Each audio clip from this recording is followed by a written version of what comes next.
listening to A Scary State, and this week we're talking about Michigan. So, Lauren, It's Kenzie. let's get scary again. Were you thinking of that the whole way here? No, actually, it just came to me Oh, wow. right now. Very impressive, actually. Thank you.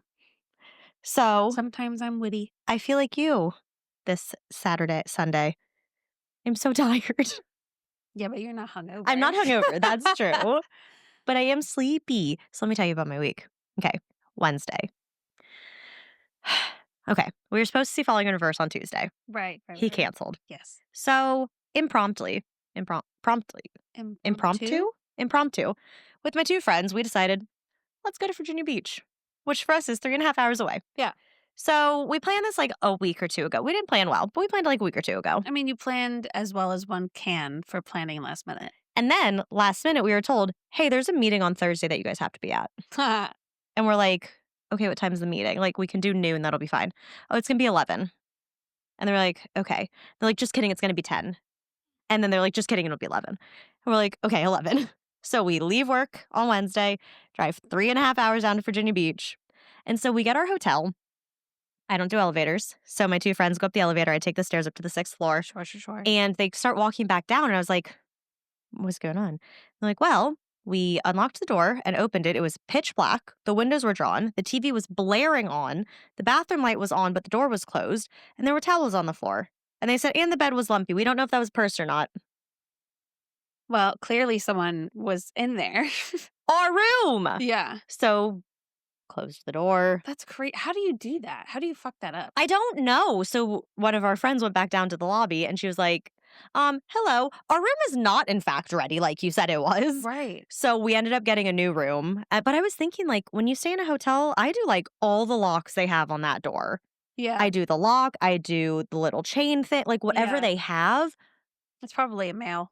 Maybe. But then my friend too, she was like, Bree, she was like, this is unsafe. Like she said to the lady at the front, she's like, that's unsafe. Yeah. Like, we don't know who was by that door. Like, what if we were a man walking in and there's like a girl in there or something? Right. And she was like, how do we know that in the morning we're not going to have someone walk in on us? Yeah. And the lady was like, oh, that won't happen. And Bree's like, okay, thanks. Well, it just did happen. So Right. Not very reassuring. No, not very much. So we go out to eat beforehand. We realize that we're not going to have enough time to eat and get to the concert. So we jump in the car. Bree's like mixing up my salad for me. I'm eating a wrap. Mhm. We're driving there. We make it there in time.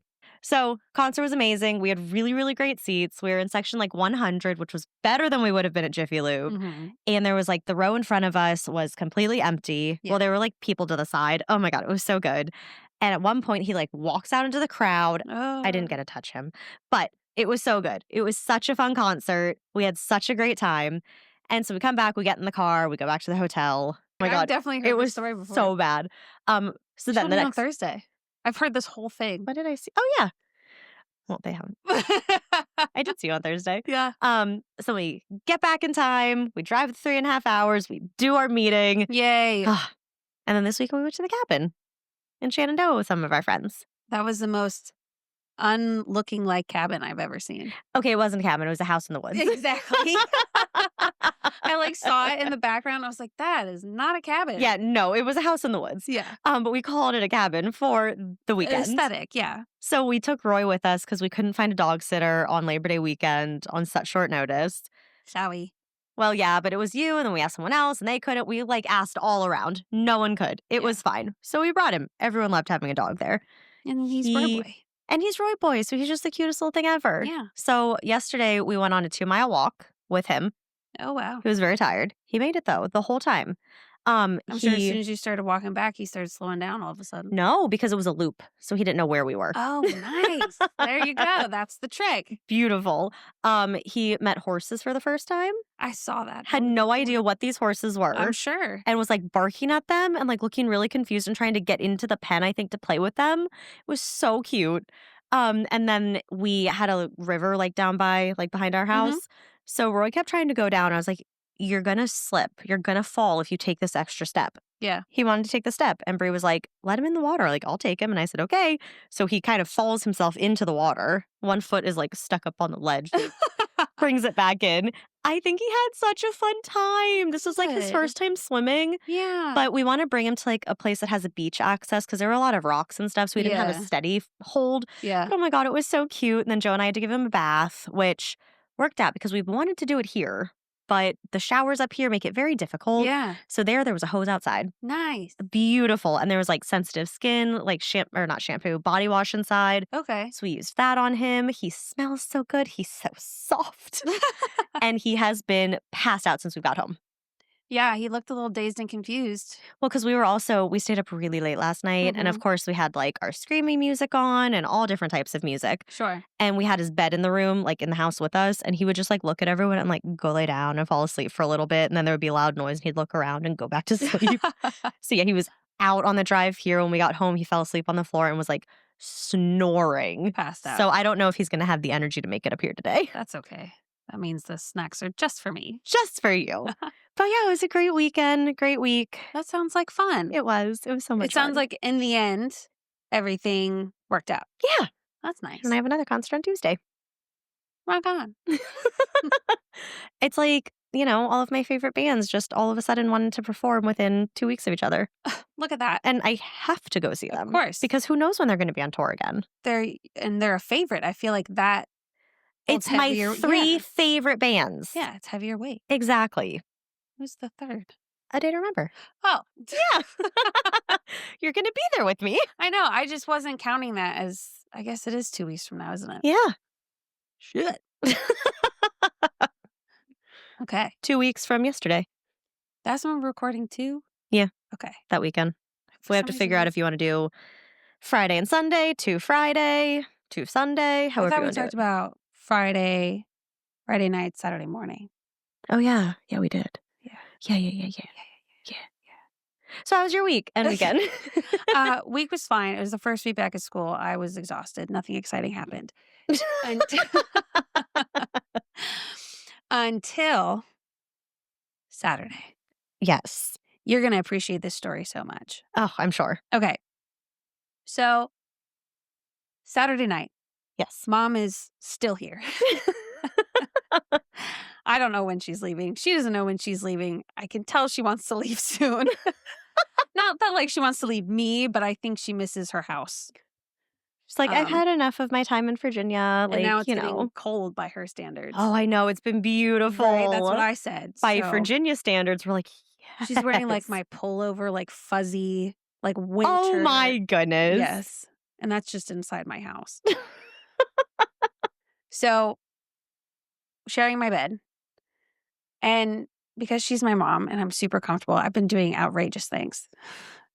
I've been kicking. I guess one night I tried to take her blanket because I heard her go, "No, that's my blanket." Maybe she wants to go home, not because she misses her bed or her home, but she misses her own bed Yeah, right. without her daughter punching her and taking her things. Yeah. Well, it was just a small kick. I did knock over, like my hand went flying the other way and I knocked over like my water bottle on the nightstand.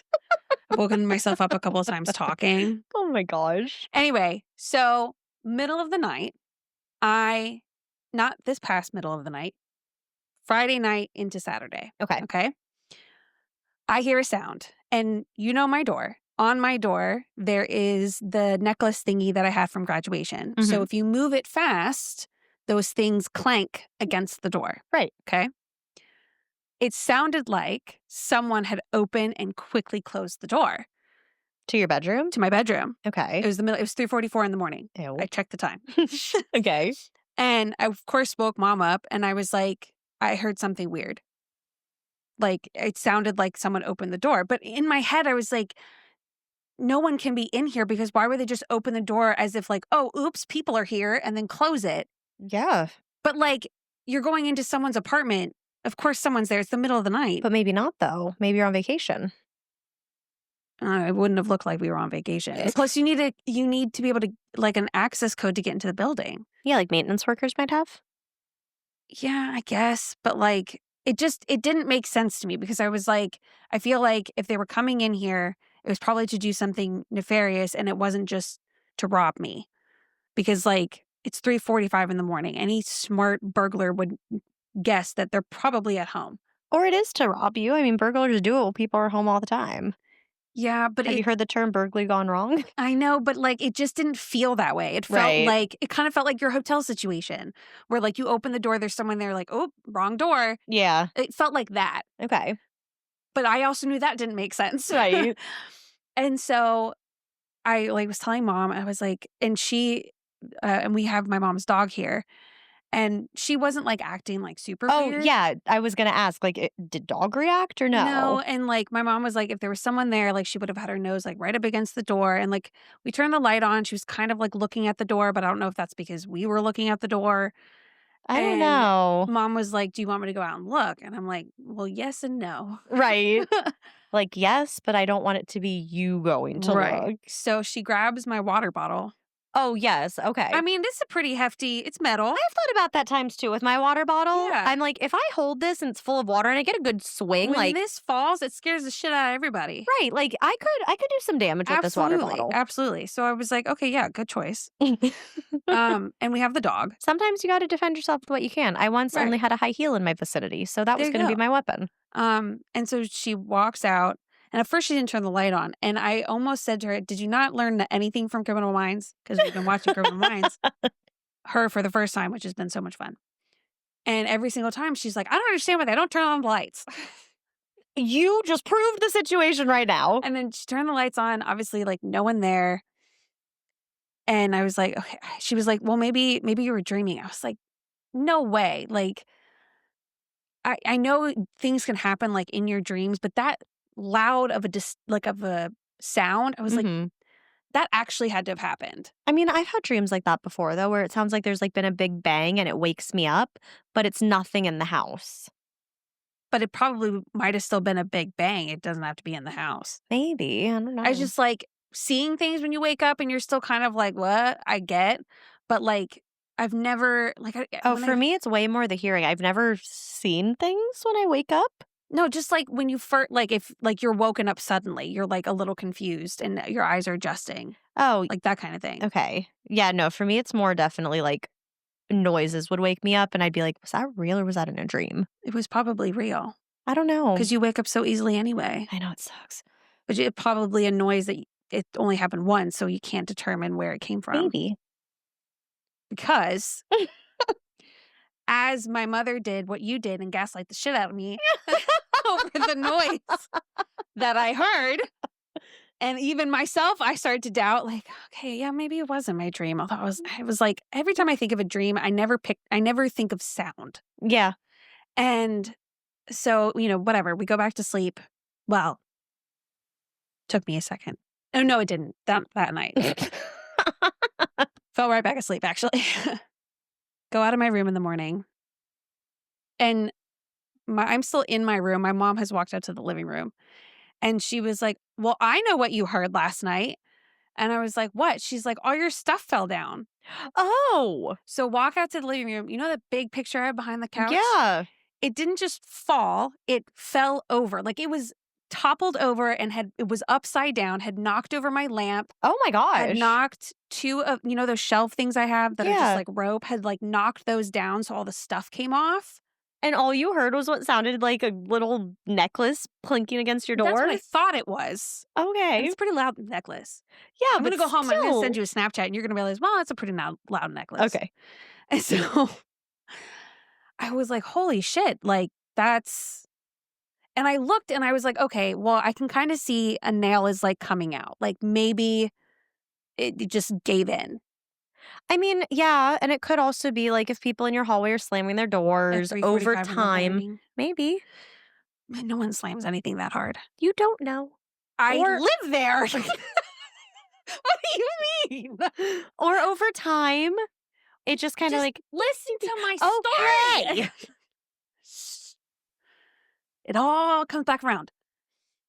So I didn't think anything of it because I was like, okay, yeah, like the nails probably fell out and the thing fell.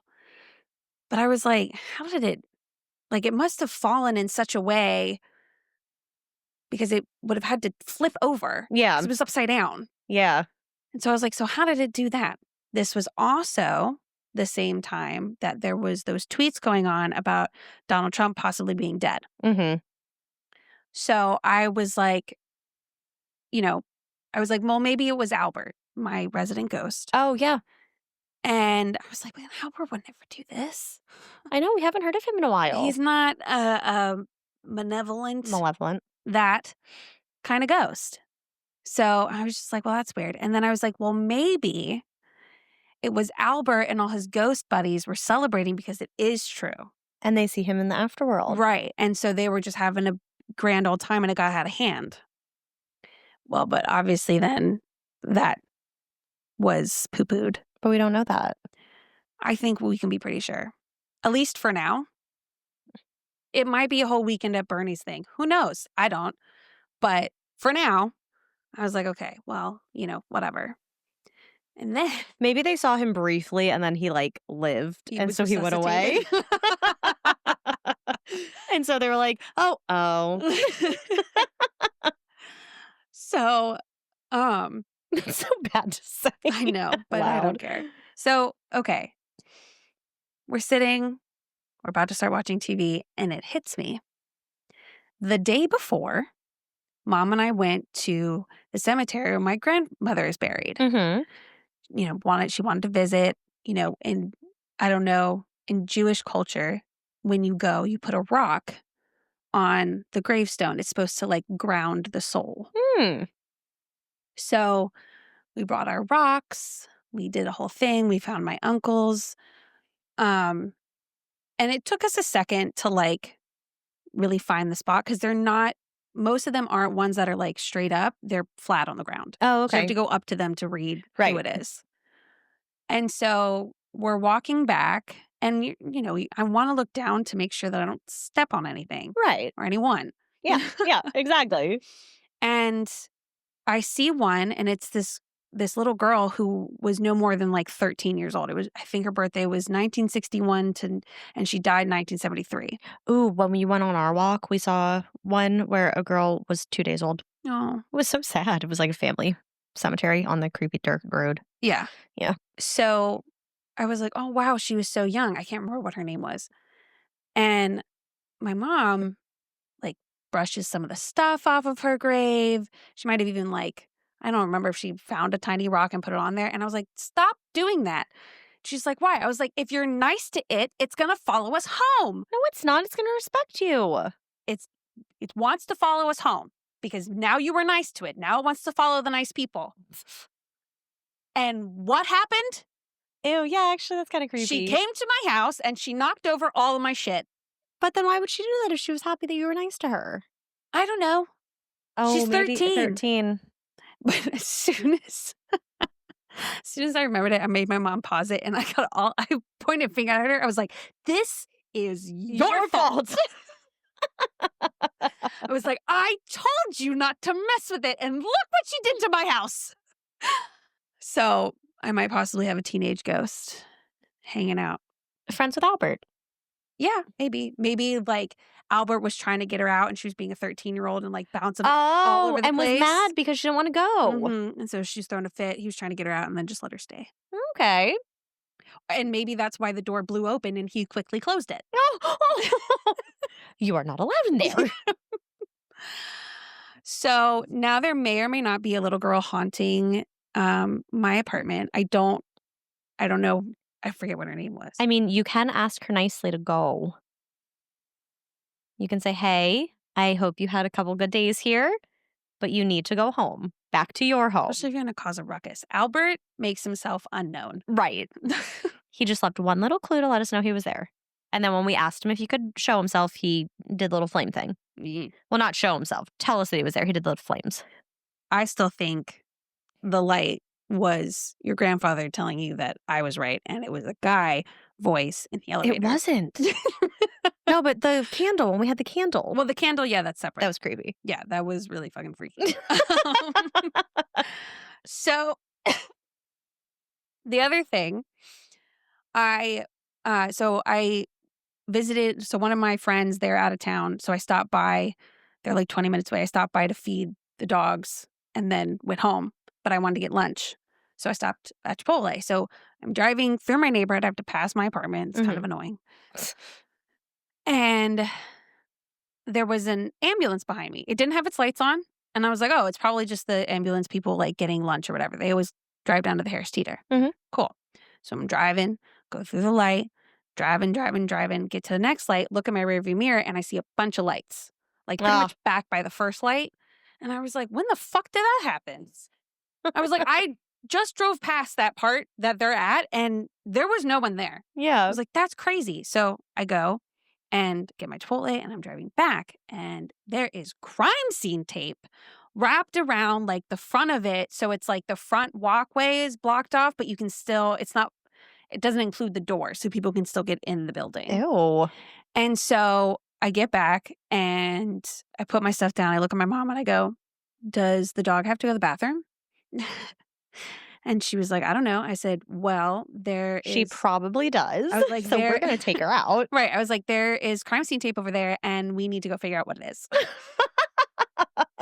And so I made her come with me. So we, get the dog on the leash. The ambulance was gone. There was no dead body. Oh, okay. The cops were still there. One was like on the phone, and I saw like a scooter had knocked over. But that's all you could really see. So I don't know what happened. And I was like very confused again, and it was gone by later that evening. Interesting. Yeah. We need to check your county's newsletters again. I did last night. Nothing. There wasn't anything. Bummer. And check next door. I don't have next door. Oh, you need to get next door. Yeah. Because people post all the time, why are there so many cops here? Why are there me? My favorite is when someone was like, there are a lot of cops at this road. And someone was like, do you think maybe there was an accident, Susan? It's so funny. But it could be a thing like that where someone posts about it and you get to read all the comments. Yeah. It's a weird next door because it's not like we're all in the same building. It doesn't matter. Still. I have mine for my whole little community. Yeah, but that's different. But it's not, though. But it feels different. You live in an apartment complex community. Yeah, but there's only 10 apartments in the building. In one building? Yeah, so it doesn't feel very community-like. There are many different buildings. Yeah, I suppose. Download next door. Maybe. Anyway, I don't know what it was.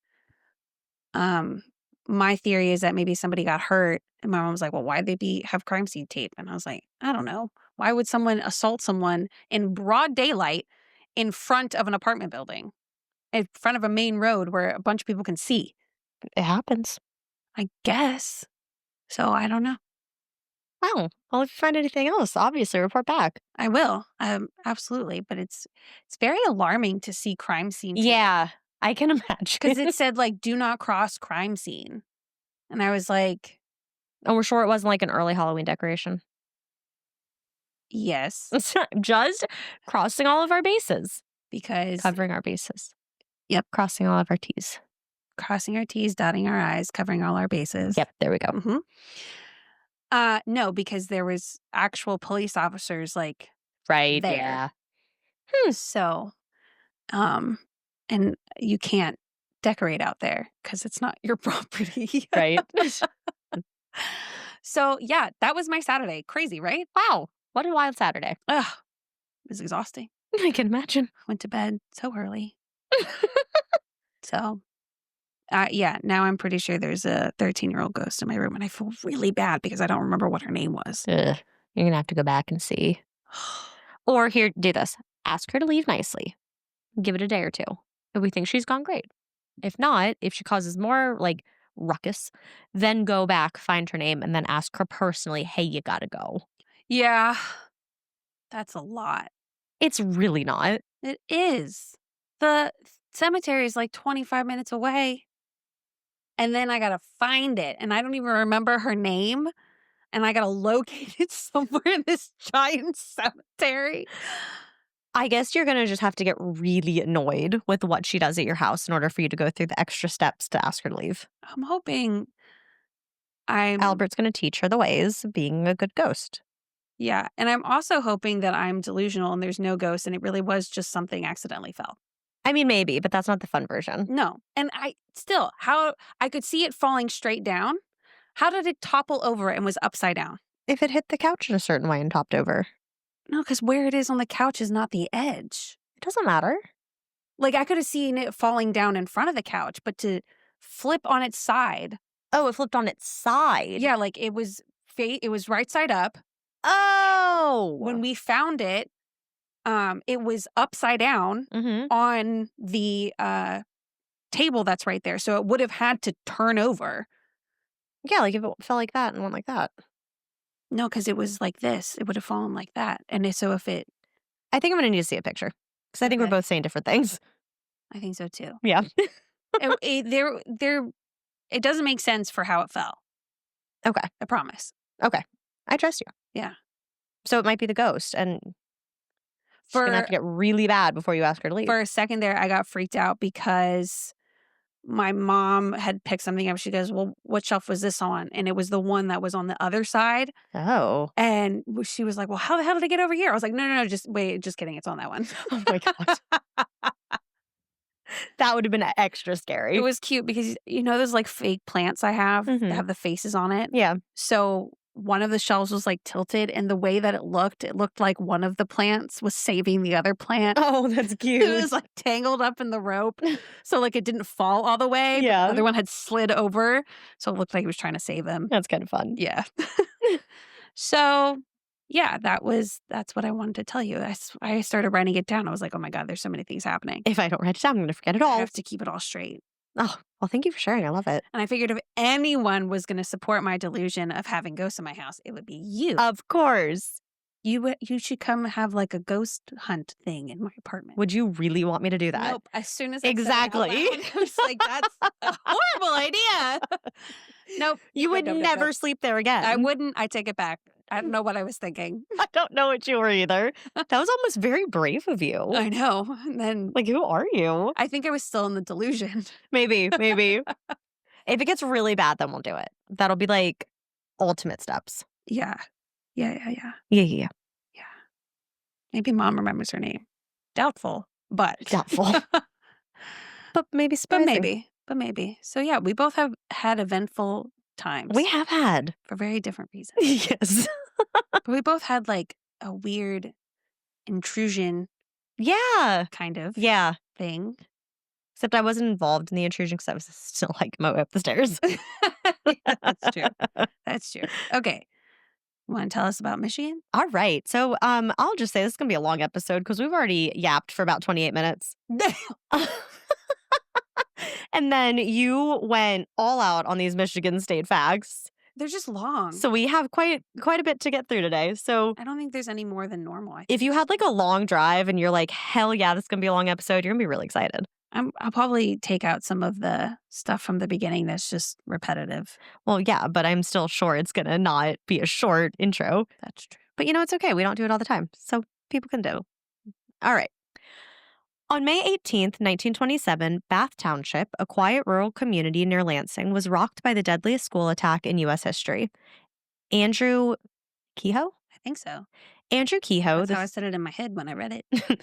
the school board treasurer and a local farmer, had become bitter over raising taxes, debt, and his rising taxes, debt, and his recent loss in a school board election. In the months leading up to the attack, he secretly planted explosives beneath the Bath Consolidated School.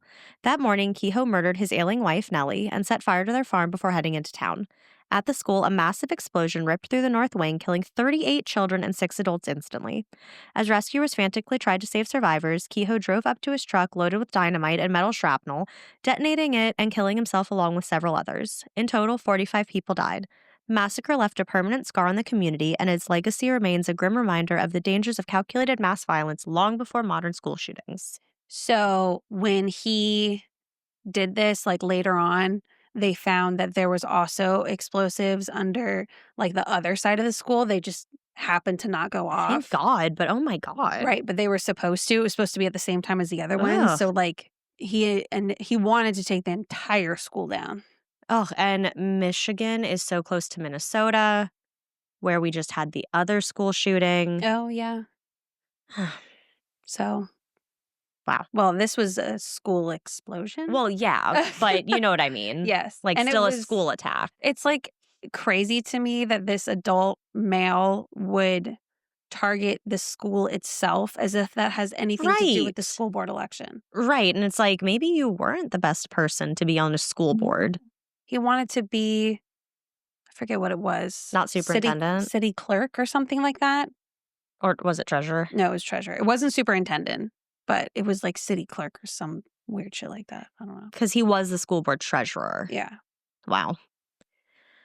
On Christmas Eve 1913, striking copper miners and their families gathered at Italian Hall in Calumet in Michigan's Upper Peninsula for a holiday party. Spirits were high as the miners had been on strike for months, protesting dangerous working conditions and long hours demanded by the powerful mining companies. Suddenly, amid Suddenly, amid the festivities, someone shouted fire. Though there was no fire, panic erupted. The crowd surged towards the steep, narrow staircase leading out of the second floor hall. In the ensuing crush, 73 people were killed, most of them children who were trampled or suffocated. While the person responsible for shouting fire was never officially identified, many union members accused anti-union thugs working for the mining companies. The tragedy not only devastated the immigrant mining community, but also symbolized the deadly tensions between laborers and industrial bosses during America's labor wars. This is why you can't yell fire in a movie theater. I was just going to say. Well, this specific event, I don't know if that's why, but it is a good example of Yeah, why. exactly. So, because exactly what they said will happen. Right. Happened. Right. Panic will ensue and people will not be good. Correct. Michigan is often remembered for its role in the Underground Railroad, but its history with slavery is far more complex. During the French colonial era in the 1700s, enslaved Native Americans were common in Detroit. Later, under British control and into early American statehood, African slavery persisted as well. Wealthy Detroit families, including the Campaws, the Boobians, that's not right. Just say wealthy Detroit The families. Babians. Yep, wealthy Detroit families and even influential leaders like Judge Augustus Woodward enslaved both indigenous and African people. Although the Northwestern Ordinance in 1787 technically banned slavery in the Michigan Territory, loopholes allowed the practice to continue in various forms. It wasn't until Michigan's state constitution of 1837 that slavery was formally abolished. The city's later role as a key stop on the Underground Railroad often overshadows this uncomfortable truth. Detroit itself once profited from human bondage. Yep. Of course it did. Seems like no state is safe. No, not ones that came in before the Civil War. Yeah. Mhm. Yeah. Yeah. Mm-hmm. Some just weren't around during the times. But that doesn't mean there weren't slaves there. Correct. I think by that point, most of it was territories Mm-hmm. anyway. Yeah. So. Black Bottom, located on Detroit's east side, was once a thriving hub for African American culture, commerce, and music during the early to mid 20th century. Despite its name, which came from the dark, fertile soil of the area, the neighborhood became infamous for the racial injustices it endured. During the Great Migration, thousands of Black families moved to Detroit seeking jobs in the auto industry, but redlining and segregation confined them to Black Bottom. Despite overcrowding and neglect by city officials, the community flourished culturally. Jazz and blues clubs thrived, and Black-owned businesses lined the streets. However, in the 1950s and 60s, city leaders labeled the neighborhood as blighted and targeted it for urban renewal projects.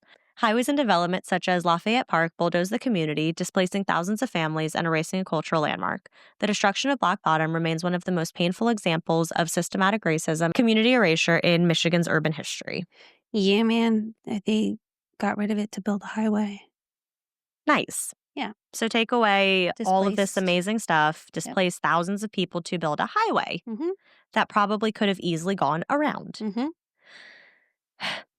Few mysteries loom larger in American crime lore than the disappearance of Jimmy Hoffa.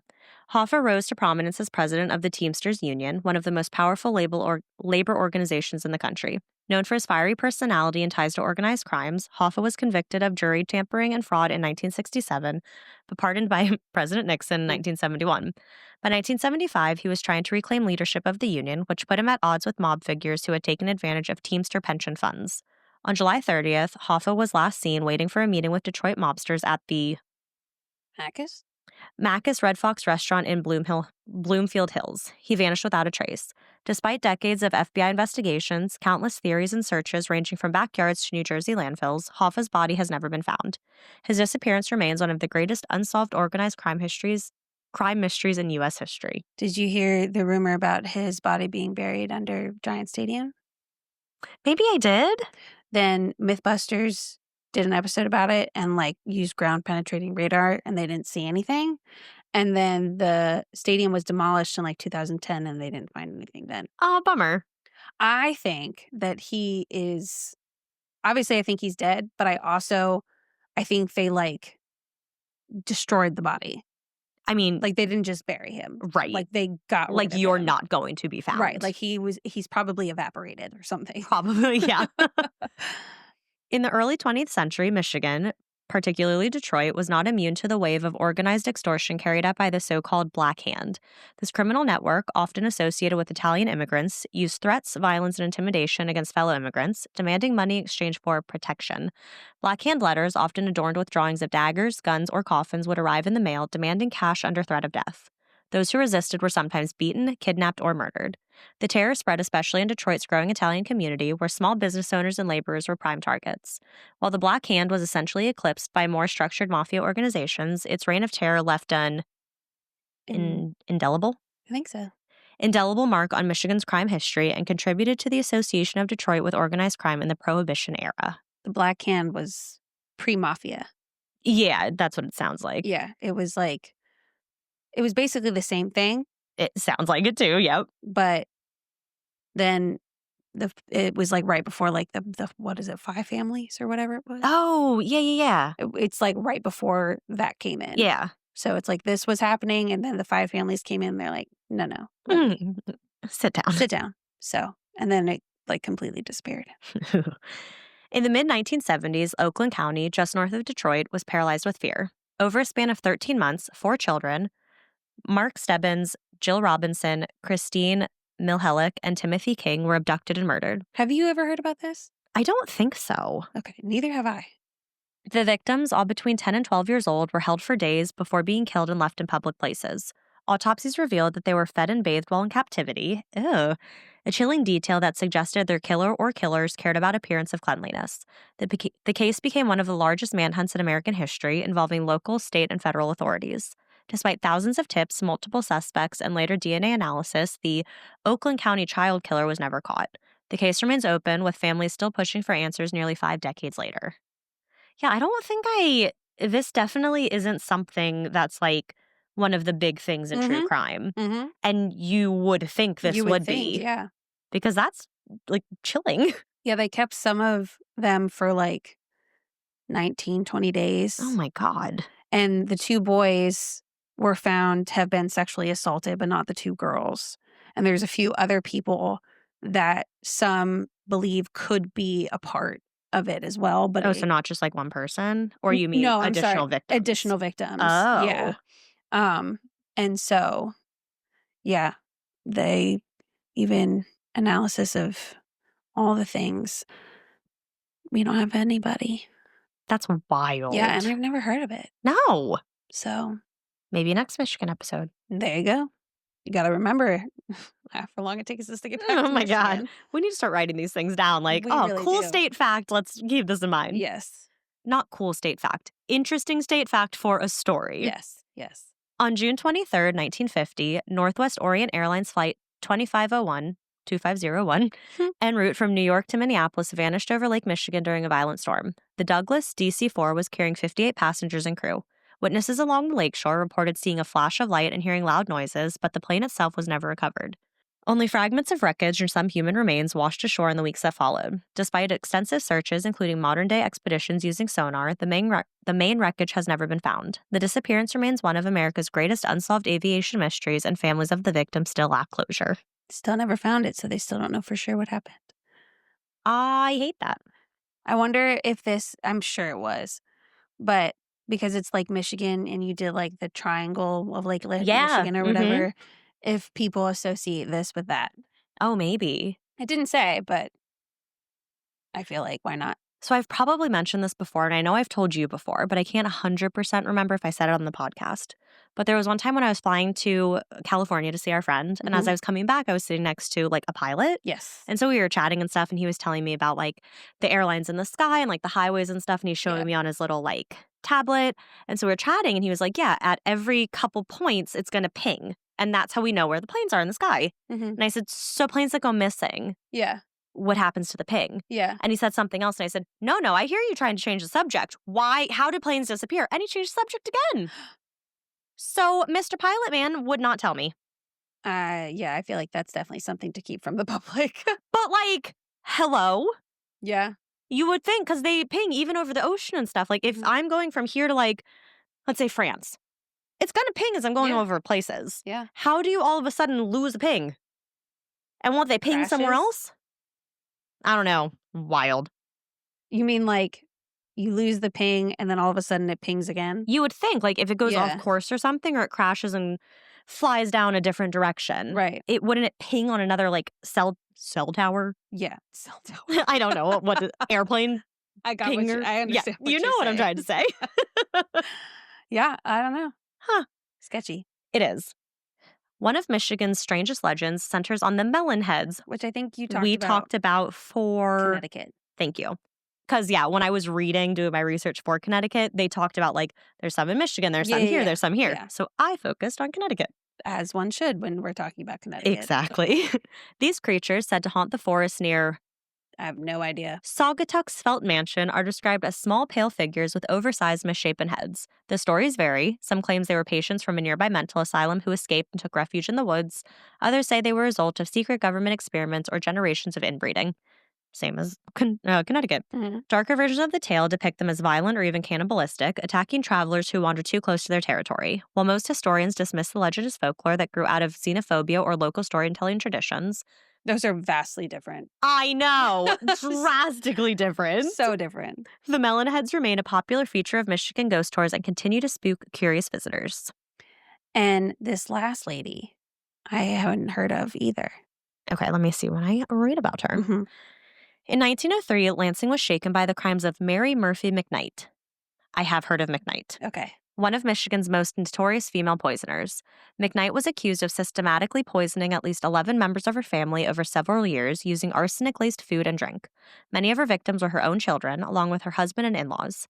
McKnight allegedly killed for financial gain, insurance payouts, and relief from family burdens. Her case horrified the public not only because of the number of victims, because also she was the mother who weaponized the domestic role of preparing meals.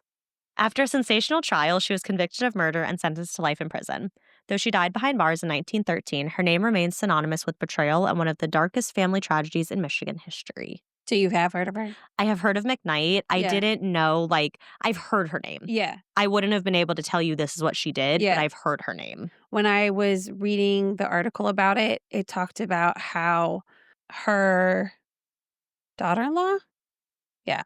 Either daughter or daughter-in-law, one of the two, had dropped her baby off with Mary, Mm-hmm. and they went to go do something. I forget what it was. Come back, baby's dead. Yeah. So sad, sad, sad. The father goes into town to get a little casket for his little baby. Oh my God. Comes back, mom's dead. Oh my God. Yeah. So they buried both of them together. Yeah. She killed them literally back to back. Ugh. Yeah. Well, she's another one we could cover. Yeah. So, and that was just the first part of what I read. Wow. So I was like, that's like how, I mean, I guess that's, if people die so easily, especially in that time, Mm-hmm. I can see why you might not, think twice Right. about it. But like looking at that, I'm like, your baby is dead. You go into town, you come back, your wife is dead. Who is the common denominator here? And then eventually he died too. Oh, ugh. Dark. Yes. So she's got some. And I mean, of course, early 1900s, you could probably get away with a lot more. Yeah. Yeah. I'm not sure what all the details are, but yeah, we could put a pin in this one Yeah. and come back to it for sure. Wow. 2 for Michigan. Yeah. Things we can each cover. Yeah. Oops. Well, yeah. So that's Michigan. For now. For now. I mean, that's the facts about Michigan. Yeah. The dark facts. The dark facts. Dun dun dun. All right, Mackenzie, what tale do you have for us? Yeah. Mom's right. You do have to come up with something. I know. I was just Fun. thinking that too. We'll ask ChatGPT. Yeah. Come up with something fun for us. Which we said last time. We had a busy week, okay? Mm-hmm. And I didn't get around to it. Yep. I did not work a single full day last week. No, I worked one full day. I am behind 7.5 hours. Damn. Guess how many I'm going to work this week? Still not 7.5 plus the normal 40. Remind me when I'm done with this to tell you what happened with my paycheck. You did tell me. Oh, I did? Yeah. Oh, right. I saw you on We got Thursday. dinner on Thursday. It was like a nice midweek catch up. Yeah. Dang. Okay. Well, cool. I guess I don't have anything else to tell you. Other than whatever your story is. Whatever my story is. All right. I think I truly found the most haunted place in America, and I have facts to back it up. Okay. Because, I mean, a lot of places have big claims. I know. According to data from the Shadowlands Haunted Places Index, Oh. which gives you a list of all the haunted places in all 50 states and countries, in some countries. Oh my God, I love that. Yeah. It's like straight out of 2007 website, but it's so cool. Beautiful. um, what is it? Mackinac? Mackinac. Yeah, okay. Mackinac Island, a popular Michigan destination, was voted the most haunted small town in America in 2021. Mackinac Island topped the list with 3,347 haunted locations. Oh my gosh. The WWJ newsroom reported that that number was about 9 times more than any other U.S. city with a population under 100,000. Jeez. Yeah. So I do think it's a missed opportunity that we are not calling it Mackinac. Because for those wondering, that is how it is spelled. That is how it is spelled. But Mackinac Island makes it sound a little bit like kind of scarier. when But I also was kinda funny. saying it out loud, I was like, there's no way that people are going around saying, I live on Mackinac Island. Haunted Mackinac Island. Like it just, and my mom was like, no, it's Mackinac. And so I have it. But I wouldn't have been able to get through this story just because I have to be in like Mackinac Island. So at least I got that right. Oh, thank God.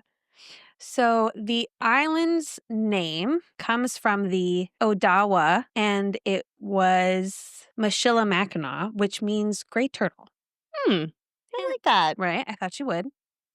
It is located in Lake Huron between the state's upper and lower peninsulas. So picture Michigan, Yeah. if you will. The mitten. The mitten, okay? You're at the tippy top of the glove. Okay. Like where your middle finger would be. Correct. Okay. And then, you know the peninsula thingy that juts out? Oh, yeah. Between those two things, like smack dab in the middle of those two places, Mackinac Island. Oh, all right. Yeah. So it's like right there. Yeah. Is that in the Michigan Triangle? No, because it's not in Lake Michigan. It's in Lake Huron. I don't know. I just told you. I know. I don't know where. Yeah, that was a stupid question. But the Michigan Triangle goes for like Michigan and other parts. It could have been touching. I don't know. Anyway, the island was long home to the Odawa settlement and previous indigenous cultures before European colonization began in the 17th century. Duh. The island was the center of the fur trade around the Great Lakes, and the British ended up building Fort Mackinac on the island during the Revolutionary War. It was the site of 2 battles during the War of 1812 before the area was settled, and the U.S. gained this island as part of its territory. In the late 19th century, the island became a popular tourist destination, and because of its historical significance, the entire island is listed as a National Historic Landmark. Oh, that's cool. Yeah. How big is the island? I'll tell you in a second. Okay, cool. Something unique about the island is that there has been a ban on almost all motor vehicles since 1898. Oh, fun. With the exception of city emergency vehicles such as ambulances, police cars, and fire trucks, city service vehicles, and snowmobiles during the winter. Are you going to tell me how people get around? Yes. Okay. Your options for travel. I swear we have the same brain when it comes to notes. I feel like we should just stop asking each other questions. I feel like it's too. going to get answered. Your options for travel on the island are either by foot, bicycle, horse, or horse-drawn carriage. Oh my gosh, that's like going back to old-timey. Yeah. Like, oh, let me get my horse and carriage. But they have like modern everything else. Well, yeah. Yeah. So. I mean, that's kind of fun. Yeah. Like just taking your horse to the store. Mm-hmm. Do they have like horse and buggy parking and stuff? Like horse and carriage parking? I don't know. Because in Pennsylvania, they have horse and buggy parking. I don't know. Interesting. I'm not sure. The island can be reached by private boat, ferry, small aircraft, and in the winter by snowmobile over an ice bridge. Ugh. I have no doubt that the Great Lakes freeze. Yeah, I would assume. Yeah. It's pretty cold up there. Yeah. Mackinac Island covers an area of about 4 square miles and has a full-time population of 583 people. And so that small of an area has like over 3,000 different like haunted locations. Mm-hmm. That is insane. I know. That's insane. It's pretty much like every building. That's insane. Yeah. And every rock. Yeah. Because there's a cave. Oh. That's haunted. So you're right. The rocks too. Another fun fact is Highway M185 is the only state highway in the United States without motor vehicles on it. Oh, that's fun. The highway circles the island, and then there's also numerous roads, trails, and paths that cover the interior. Hmm. So they have this highway, but no one's driving on it. Right. Because they're not allowed to. Correct.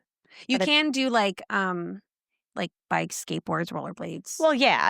I think it's also like certain areas. I think the website said you can't, but for the most part, as long as it's not motorized, I think you're good. Okay. So our first stop on the haunted tour of Mackinac Island, which is actually offered, And I would love to go on it. I'm sure you would, is the Grand Hotel, which was built in 1887. The hotel was constructed over land believed to house unmarked graves, most likely from native tribes. The large-scale excavation caused hundreds of human bones to be disturbed. According to the Grander, since the hotel opened in 1887, several suspicious deaths have occurred, but this was only found in one source. I even tried to Google it, and nothing. There's only one unsolved murder on Mackinac Island from the 1960s, which I'll get to later. Visitors have also reported several ghosts that haunt the hotel: an elderly man with a top hat in the piano room, and a young woman in a Victoria-era clothing. One source said that the lady in the Victorian-era clothing is called the Lady in Black. Of course. Right. It's some legend about a guest who never left. It didn't really go into more detail. Because you always have to have one. Right. She is supposedly seen wandering the halls and the porch of the hotel, and she's occasionally with a dog. Oh, Yeah. that's cute. So Kinda sad, but cute. Right. There's a man smoking a cigar, and he is said to be seen near the bar. Haha. Didn't mean for that to rhyme. There are reports of a little girl ghost named Rebecca on the 4th floor. Don't know her background. Wow. Another legend from the hotel is reports of a black mass with glowing red eyes that once attacked a maintenance worker. Always. So, very pretty hotel. Oh, I bet. Gorgeous. I bet it is. Very haunted. Yeah. So, part of the reason why there's so many places is because Mission Point Resort has multiple spots, and they're all haunted. Every single one of them. How convenient. Right? The Mission Point Resort was once a church, a film studio, and a college before becoming a luxury getaway. William Ferry was a Protestant missionary and traveled to the island in the early 1800s. He established the Mission Church in 1825, and he also built the Mission House that was used to educate, I'm using quotes, indigenous children. Yes. Yep. Edward Franks purchased the property in the mid-1800s and became the region's first tourist hotel. In the 1940s, the property became home to the controversial moral rearmament, and it's re-armament. What's that? Which many believe to be a cult. It was like a religious thing. Oh. I Googled them. They don't seem to, nothing popped out that they were problematic in any way. I forget what their thing was. Maybe they're just really good at covering up their tracks. Possibly. But, so I don't know why it's controversial. Huh. But I felt like I had to say it. Yeah, I think so. Yeah. Maybe that could be another fun thing we look into. I tried. I didn't dive very deep. Right, that's what I'm saying. Like, So, maybe yeah. maybe on the surface, they're great. Yeah. When you really dive deep, they're problematic. Yeah. Okay. Maybe. Later on, it turned into Mackinac College, which was only open from 1966 to 1970. So one class of people fully went through. Yep. The most famous ghost of the resort is the ghost of a college student named Harvey. In 1967, Harvey proposed to his love, but she rejected him. It is said he took his own life by falling off a nearby cliffside. Oh. But others believe there might have been foul play. Harvey is typically seen and felt in the resort's theater and soundstage. It is rumored that he played a trick on a skeptic ghost tour guide by screeching a chair across the wooden floor backstage.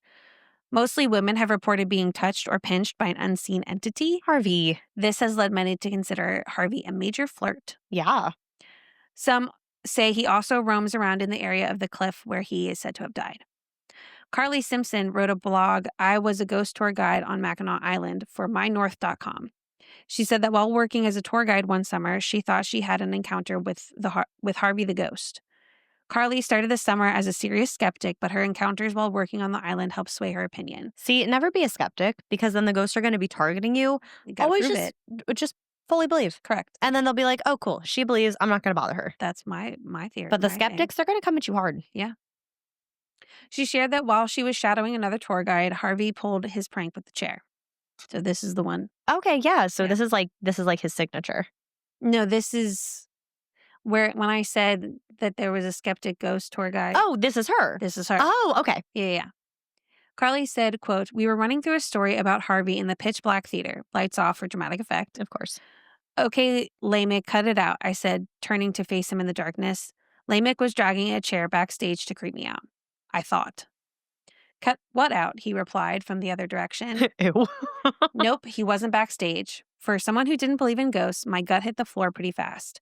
I finally worked up the nerve to pull back the stage curtain and flip the light switch. The chair was there. Alone. That's gross. Yeah. Or creepy. Well, yeah. Gross because it's so creepy. So today, the Mission House houses the Mackinac Island State Park employees. So this tour guide lady, that's where she stays. Oh, She that's stays cool. in this house. Yeah. But at its start in the 19th century, the house served as a boarding school for more than 500 Native American and Métis children. According to Carly, there were 16 known deaths among the students, mostly due to illness. But it is said that these children are the ones to haunt the house today. Many claim that the ghosts wander the first 2 floors and the basement. Children have been heard playing at night, tossing a ball in the hallway, or knocking over alarm clocks. No. Many tenants have claimed it isn't uncommon to be woken up by a ghost bumping into your bed. No, thank you. I don't like that. Some records suggest that the school treated students more leniently than other assimilation institutions. However, there have been stories of harsh discipline and alleged abuse. Assimilation. That was the word that I was trying to come up with. Yes. The 16 children who died from illness had been quarantined in the cellar with tuberculosis. Ugh. Other ghostly activities include the sounds of children laughing, footsteps, and objects moving during the night. Now we have the drowning pool. Doesn't explain the background of the name. Okay. I was going to say, that's not a great name. Right. The drowning pool, which I think it's a man-made lake lagoon thing, or maybe it's not man-made. It's hard to tell based on context. That sounds fun, But it though. wasn't always there. I mean, minus the drowning part. That sounds pretty. Yeah. Because lagoon just makes things sound pretty. Yeah. So it was like a small body of water. Okay. Yeah. And it's shrouded in mysterious legends. Some local lore claims it was used by Native Americans for rituals, and they have a story about a young Native girl who died in the area, of course, searching for her lost love. Of course. The most infamous tale is about 7 women who were accused of witchcraft in the 1700s and early 1800s. They were allegedly tied to rocks and drowned during trial by water. My God. But the story has serious doubts, mostly because the resort owners pointed out that the pond didn't form until the early 1990s. Ah. Wow. Despite this, many guests and visitors have reported seeing shadow figures lingering around the banks of the pond. I feel like all the witch trial stuff was just so messed up. Yeah. We've said it so many times. Like, Crazy. if you drown, you're innocent. If you But get you're out of dead. it, you're a witch. And then we're going to kill you. Right. So either way, You're dead. you're not getting out of it. Yeah. It's a lose-lose. Mm-hmm. So ghosts aren't just tied to buildings on this island. There's a ghost of a 12-year-old girl named Lucy. She wears a light sundress and has curly hair. She roams around the island visiting various places like the Pine Cottage B&B, where she peeks out from windows, Ew. and the staircase at the Crow's Nest Trail near Anne's Tablet. I don't know what that is. Like the Anne's Tablet. It's not a tablet. I didn't think it would be. It's a place. I thought it would be like a rock formation or something. That sounds right. Yeah, thanks. Could be dead wrong, but that's We could okay. be. The legend says that Lucy died of illness while her family was away, like vacation, Why was she not with her family? because she was sick. Because she was sick. Another version said her parents left her on the island while they attended to business in Detroit, which would be less terrible. Right. That one sounds a little bit more legit. But either way, when they got back, she was dead. Some claim to hear... Tuberculosis. Didn't say. Ah. Some claim to hear the disembodied voice of a young girl calling for her parents, with many assuming it's Lucy still searching for her family. Oh, that's sad. So she's kind of seen all over. Yeah. She's not just tied to one place. Mm-hmm. Which is interesting. Yeah, right? There are many more places around the island that have haunted stories attached to them. Another paranormal hotspot is Fort Mackinac. Fort Mackinac. Mackinac? We're going to attack Fort Mackinac. On Mackinac Island. We'll attack Fort Mackinac. Fort Mackinac sits on a bluff overlooking Mackinac Island. Dating back to the Revolutionary War, the fort is considered one of Michigan's most haunted sites. It's always a fort. Yeah. Because Delaware has Fort Delaware, which is also super haunted. Yeah. it's war, so Right. Not likely. happy. A lot of tragedy. Yeah. The site was decommissioned in 1895, but visitors have reported disembodied footsteps, ghostly soldiers in 18th century uniforms, and mysterious orbs in photos. Carly Simpson said the fort is haunted by two children whose father was stationed there, and a phantom piper is heard playing on misty mornings. The fort that looked like fart for a second. The fort's old hospital is also teeming with haunted stories. The hospital dates back to 1828 and is the oldest hospital building in Michigan. Oh, wow. Visitors will see 19th century medical tools on the wall and an audio video displaying post-surgeon Dr. Erasmus Wolcott diagnosing patients. So it's like a museum. Okay. Yeah, I was going to say, is this real or are people like having like hallucinations? No, this is real. Um, yeah, no, it's like a museum. Yeah. But what was funny is that without that context, it sounds really creepy. Yeah, it does. 19th century medical tools on the wall. Right. It's a museum. There's a story about a tourist who had taken a photo of an unexplained ghostly leg while in the hospital. like a leg by itself on the floor or a leg like seductively peeking out from around a corner? I don't know. Hmm. Just said a leg. I feel like context is really important in this situation. I had multiple sources that kind of touched on each story, but no one touched on each story twice. Right. Yeah. So you didn't really get more information about any of them. Many visitors say they felt sad when visiting the hospital, which, like, Duh. So Carly Simpson actually worked at the fort and was responsible for getting it ready in the morning before visitors came, which, terrible job. Yeah. You have to go to a haunted fort in the early morning By yourself. No, thank you. There are some jobs you can easily cross off your list of like, yeah, I want to try this. Although that's all she had to do, and then she could leave. Oh, that's kind of nice though. But she had like multiple jobs. The tour guide, this one, and I think she worked in a used bookstore. Wow. Yeah. I kind of don't hate that. Yeah. Her and her like college girlfriends like went and spent a summer on the island. Wow. See, Living the dream. I kind of love that. Yeah. Although, never mind, we'll get to it. Oh, God. Okay. She said that she never felt sad when she was in the building, but she regularly got chills. She describes it as, quote, the spine-tingling kind and that gut feeling that something is watching you. Mm-hmm. Another story from the fort is about a disagreement between Private James Brown and Corporal Hugh Flynn. The story goes that the two men were arguing in the mess hall, and for whatever reason, Brown had brought his rifle with him when he went. Oh, as they do, apparently men. And no one in the room saw exactly what happened, but they did hear a shot ring out. Flynn had been shot in the neck and quickly bled to death. When Brown was arrested, he acknowledged that it was his gun that fired, but maintained that the gun had fired accidentally. However, that didn't stop him from getting a guilty verdict and being sentenced to death. On February 1st, 1830, a gaggle of townspeople gathered on Rifle Road to witness the hanging of Private James Brown. Rifle Road for the hanging of a man who killed someone with a rifle. Yes. Interesting. I didn't put that together until now. But that's a good point. Yeah. According to many, his restless spirit still roams the island, trying to convince people of his innocence. Others have said they heard footsteps and felt like they were being watched. Some claim to have seen the apparition of a young soldier. So I'm not quite sure what this location is because it said inn at Stonecliff and Murray Hotel. So maybe it's the inn at Stonecliff and it's also known as Murray Hotel? That's what I'm thinking. Okay. I'm going to go with Murray Hotel. Okay. The Murray Hotel was built in 1904 by Michael Cadet and is known as a luxury hotel on Mackinac Island. Guests have reported seeing a ghostly servant and a little girl playing in the halls.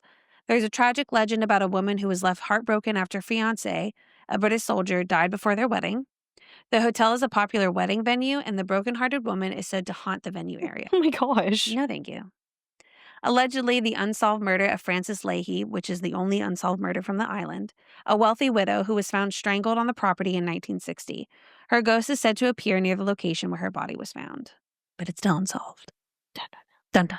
In conclusion, why is this beautiful island so haunted? Well, according to paranormal expert, author, and self-proclaimed seeker of the Oh unknown, my gosh. Todd Clements, Wait, I think we've talked about him before. we probably did. Yeah. It might have to do with the island's natural landscape. A portion of Mackinac Island is made up of limestone and quartz, which are said to store energy and act similarly to batteries. Oh. The island, being surrounded by water, acts as a conductor. The theory is, quote, when you combine those factors, the island becomes like an energy magnet, which many believe it contributes to its high volume of spirit activity. Whatever the reason, Mackinac Island has been added to the no-visit list.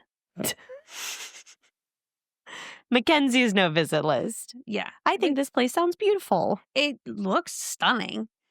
It's a very nice area. All the places I talked about are beautiful. Do they have any non-haunted hotels? It doesn't seem like it. Yeah, I feel like with having 3,000 different locations on a place that's only 4 square miles, yeah, you probably wouldn't be able to find an unhaunted location. Well, the whole place is haunted. Exactly. So, it's unfortunate that it comes to this, but Oh my God. it's not a place that I can go. And really, no one wants me to go anyway. I would do. be a nightmare. I want you to go. No, you wouldn't. Yes, I would. No, because having to deal with my ass while we do that would just be. I've dealt with that for 20 plus years. Yeah, but this would be for an extended period of time. Like, it wouldn't just be like a moment where you had to calm me down. This will be like the whole time we're there. But maybe it just needs to be something where you have to just do it and then you'll get over your fear and then we can go ghost hunting. That has never happened to me before. Forever. I've never had an anxiety about something and then it goes perfectly fine and then I don't have the anxiety anymore. Yeah. I don't feel like that's how any of it works. I'm like, okay, it didn't happen that time, but who's to say it's not going to happen this time? Elevators, I understand. Right. So I don't believe that it'll unscare me. Maybe it'll make you more open to wanting. Because see, now you're okay with having a ghost and maybe a second ghost in your home. Because I don't have a choice. Well, yeah, but you could move. I do need to move. But mostly because they don't make themselves known. That's true. Until now. Unless they're asked upon. I did not ask anybody. Yeah, you didn't. Unless she was trying to pull a fast one on me, which honestly, kudos to her, because I said, don't be nice, it's going to follow us. And she followed us just because of that. I mean, maybe. She's 13, so she could be. You want to see following? I'll follow you. Spiteful. She could be. Yeah. Like that teen angst and everything. Yeah, exactly. So, but yeah, no. Again, it sounds beautiful. It does. But there are just places, Mackinac Island was never on my radar anyway. Right. Until I looked this up and I was like, is it really called Mackinac? It's not. So that just takes out all the fun of it. Yeah. After I figured that out, I was like, man.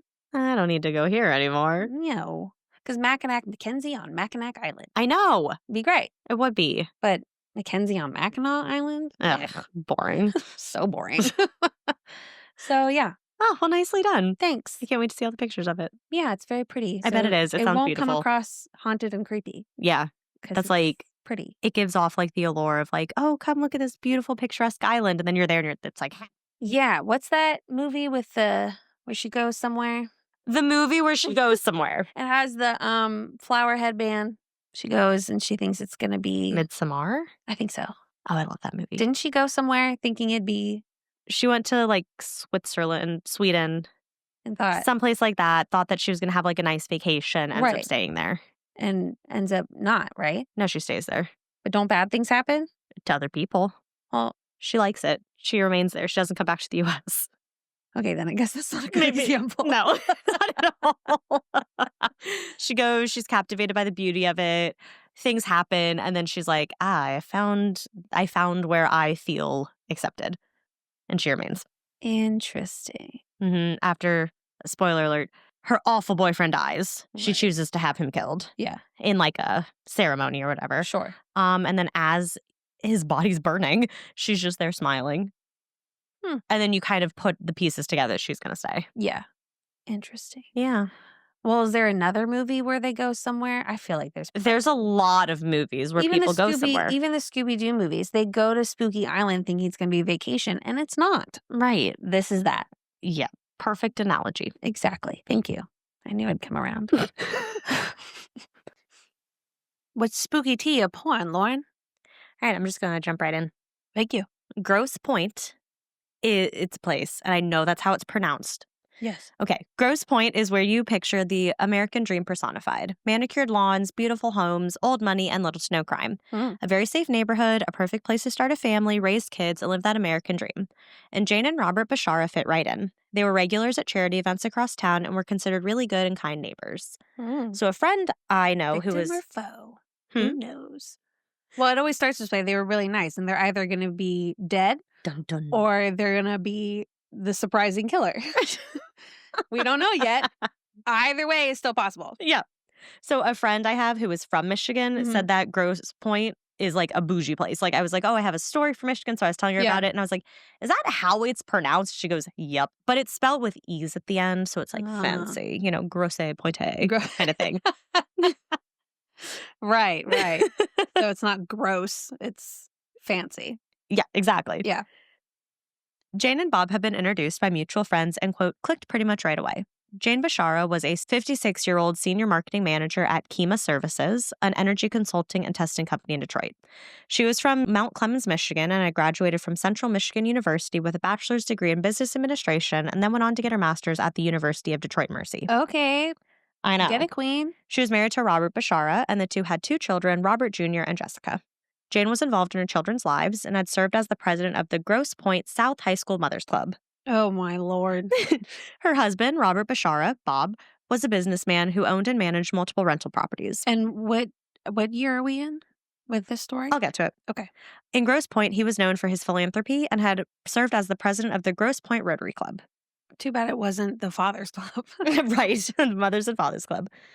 On the afternoon of January 24th, 2012, Mhm. Jane attended a meeting with coworkers in downtown Detroit, and that would be the last time she was seen. Bob had spoken to Jane just that night on the phone while she was on her way home from work. When they were finishing up the call, she said she would be home in 20 minutes, but she obviously never showed. She had left work around 5:30 and should have arrived home at 6. Bob had been cleaning one of his properties at the time and expected to see Jane when he returned home at 8 p.m., but was surprised when she wasn't there. He tried calling her a few more times, but after a few hours of her not returning any of his calls and her still not returning home, Bob called the Grosse Pointe Park Police Department around 11:30 p.m. to I know. That's like a lot of P's. Yeah. To report his wife missing and to file a missing persons report. Mm.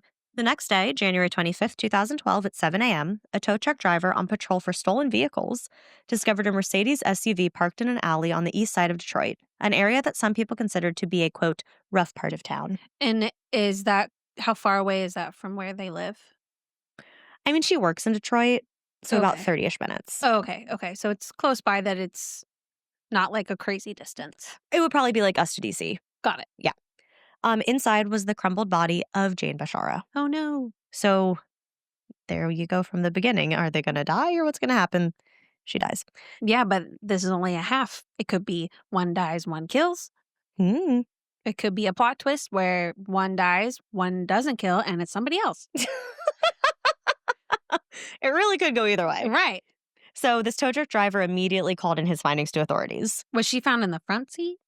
I think she was found in the back. Because you say folded? Did I hear Crumbled. that? Crumbled. Yeah. Yeah. It has the same meanings. Right.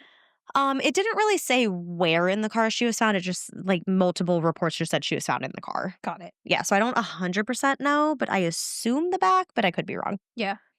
Police pretty quickly concluded that Jane had died from strangulation. She had heavy bruising on the left side of her face and neck, and it was clear that there had been a lot of trauma and injury. It was also clear that she had put up a fight as she had broken fingernails. But her keys and purse and contents of her purse were strewn all inside the car with nothing seemingly taken, leading investigators to rule out the possibility of a robbery gone wrong. Mm-hmm. Quote, it seemed like the body was taken there, Grosse Pointe Detective Mike Narduzzi said. The medical examiner also confirmed that Jane had died from strangulation. Was there assault? No. Okay. Immediately, this crime was published as front page headlines. Grosse Pointe was an affluent area with an overall lack of crime, so something this violent and out of the blue was big. The following evening, after Jane's body was found, January 25th, 2012, a candlelight vigil was held on the lawn of Grosse Pointe South High School. The Bashara's minister led the gathering in prayer. Bob attended but didn't speak at the vigil. Her funeral was later held at the Grosse Pointe Memorial Church. And all of these places like Grosse Pointe Bleu, Grosse Pointe Bleu. Yeah. Hundreds in the community came out to pay their respects, including U.S. Representative Hanson Clark. Wow. So, obviously, Jane Bashara had been murdered, so the investigation into her murder was conducted jointly by the Grosse Pointe Park Police and the Detroit Police Department. The Michigan State Police also participated in the investigation. Bob showed up on countless media outlets expressing his grief over losing his wife. Mm-hmm. How old were their kids? It didn't say. Okay. But, I mean, she was in, the Mother's Club at a high school. So I Oh, assume okay, yeah. So I probably assume high teenagers. school age Yeah. age. Okay. Yeah. Well, this may have convinced some people his tears and grief on TV. It brought some secrets out about Bob. People who knew Bob started to flood the police station with calls, Uh-oh. exposing Bob, or Master Bob as they knew him, and Master Bob. his dark side that was heavily involved in the BDSM community. BDSM stands for bondage, discipline, and sadomasochism, Uh-huh. or sadism and masochism. Yeah.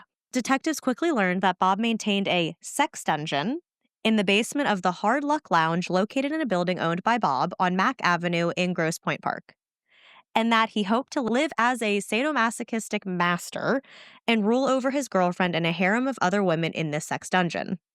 What? This dungeon was complete with hooks, chains, and harnesses. I mean, I'm not one to judge what people enjoy. Enjoy what you enjoy. Right. I said, we're not here to yuck anyone's yum. No. As everyone is consenting, perfectly fine. But that's a pretty big detail of your life. Uh-huh. And the master is rubbing me the wrong way. Yeah, I don't like the master part. Yeah. And like the servitude, so to speak. Oh yeah, we'll get to it. Yeah. A woman named Lynn spoke out about a sexual relationship she had had with Bob. She had connected with Bob and another woman on an alternative lifestyle website. They all got into some sort of relationship where Bob was the And one of them was not his wife. correct. Okay. So this relationship, Bob was the dominant person, Okay. instructing the two submissive women on everything they needed to do. Quote, the first thing I see in the far corner is a bed. Next to the bed, there was a giant web-like looking device, Lynn recalled of the dungeon. It looked like a giant spider web with rope. Lynn said the woman put on collars and had their, quote, first flogging. After the encounter, Lynn never met with Bob again because she was very put off by his self-absorbed and very, very dominant personality. All her quotes for how to describe him. Wow, wow, wow. 3 days after Jane went missing on January 27th, 2012, police had obtained a search warrant to search the Bashara home. They removed computers and took pictures. Later that day, David Hiller, the Grosse Pointe Park police chief, announced that Bob Bashara, Jane's husband, was a, quote, person of interest in their investigation and that at the moment they had no other persons of interest. Because we're working on the assumption that she had no idea any of this stuff was going on. Or that maybe she had an idea, but under the assumption that she was absolutely not involved Right. in that lifestyle. And like maybe found out. Maybe didn't like it. Right. Yes. Okay. And because people are calling in saying, he looks really sad on TV, that's not his personality. Right. Yeah. It was around this time that Bob purportedly took a lie detector test about his involvement in his wife's death, in which his results were inconsistent. Okay. On January 30th, Local 4 Defenders, I believe it's a news station, confirmed that they had evidence from a source that Jane and Bob had been together the night that Jane went missing in downtown Detroit. Uh-oh. And this source told Local 4 Defenders that the killer of Jane did not act alone. Oh. By January 31st, investigators revealed that they believed that Jane had actually been murdered in her home before being placed in her SUV. What? Then, on February 1st, only 8 days after Jane went missing and 7 days after her body was found, the police received a huge break. Bob's attorney delivered a letter to the police department suggesting that they look into a handyman named Joseph Gens. What? Okay. They explained that Genst suffered from intellectual delays and was described as having the intelligence of a child with an IQ of 67. Oh. Gens was brought in for questioning and denied having anything to do with the murder, so he was released. Only 3 hours later, though, he came back to the station with a story. And that story is? He claimed that he rented property from Bob Bashara, because Bob owned properties, Yeah. and he had been approached by Bob to kill Jane. He at first said no way, but Bob approached him a second time. So the first time, Bob suggested a hit-and-run crash, Okay. or another option was to push Jane off of her roof. Jesus. But again, how are you going to get her up to the roof? come up and look at this really nice, Right. Like, what the fuck? But again, Gens had said no. When Bob approached him another time, he threatened his life if Gens didn't do it. Quote, if I didn't do it, I was a dead man, Gens explained. He went on to say that, on the night of the murder, he met Bob at Bob's house, and the two pretended to move boxes in the garage until Jane came home. Jane finally arrived home, she came into the garage and started yelling at Bob about the golf clubs he had in the garage. Gens claimed Bob pulled a gun on him right then and there and told him to, quote, take care of it. Oh. So, a little trigger warning here, it's like kind of meh. So, fearing for his life, Gens said he threw Jane to the ground, strangled her, then stomped on her neck. Quote, I went bam, took out her neck with my boot. Gens had reportedly told police that Bob had offered to pay him $8,000 and an old Cadillac for carrying out the hit. Gens also said that Bob was concerned about a deadline he was facing and needed the murder carried out before the deadline hit. Maybe he owed money? I will sort of get to the deadline. Okay. So at this point, the news reports were going wild. Yeah. Several publications reported that Bob Bashara, quote, allegedly led a double life centering on the underground world of sadomasochism and sexual deviancy with women other than his wife. That's a hell of a headline. I know. On February 4th, Bob Bashara commented that, I did not kill my wife. I have nothing to do with this. Who said that? There was a guy who was always on TV saying, like, I did not kill my wife. Robert Durst?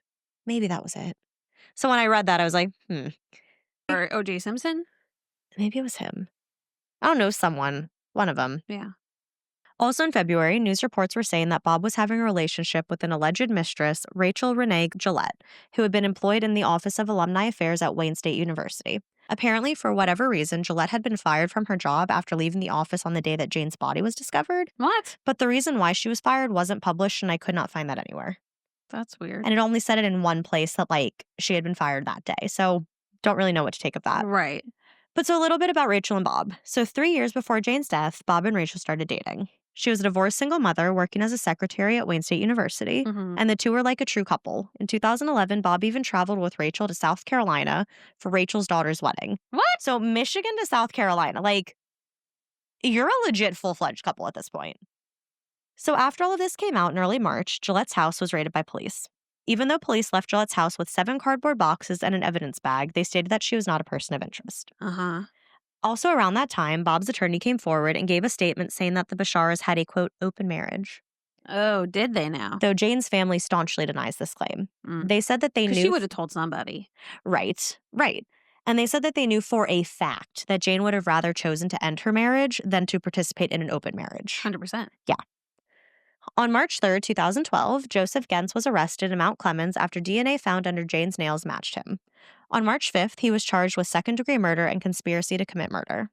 In February of 2013... And this was who? Gens was the one who was hired by Bob. Right. So he's the one who did the physical DNA killing. Was found under Jane's nails. Got it.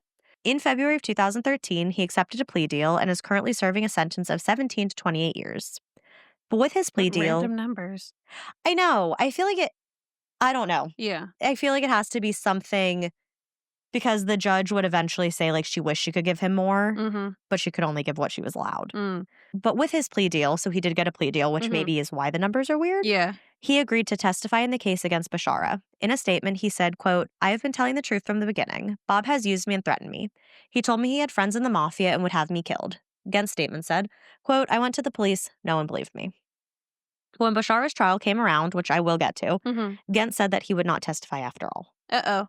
So it came up with him saying that. It did something with, like, police being like, you understand what you not going through with your plea deal means, correct? Right, like. But it never really touched more on that. It just kept mentioning that, like, he was told what would be bad if he didn't go through with it, but it never said, like.